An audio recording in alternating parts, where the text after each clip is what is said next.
В Якутске запустили 6-й аппарат МРТ. Его главное отличие от 5 предыдущих в том, что он способен делать комплексное обследование. С подробностями Олеся Ларчук.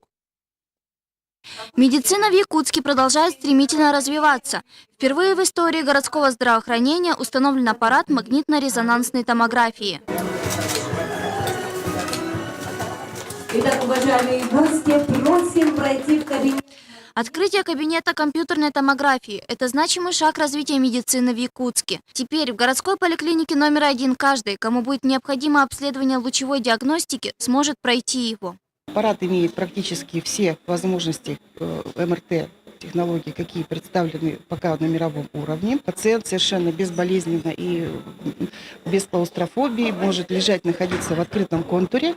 И программы у нас входят в зависимости от особенностей области и особенностей исследования от 15 минут до часа. Мы будем принимать тех пациентов, которые будут идти после специалиста, уже для уточнения диагноза, конкретно диагноза или для, еще раз говорю, дифференциальной диагностики.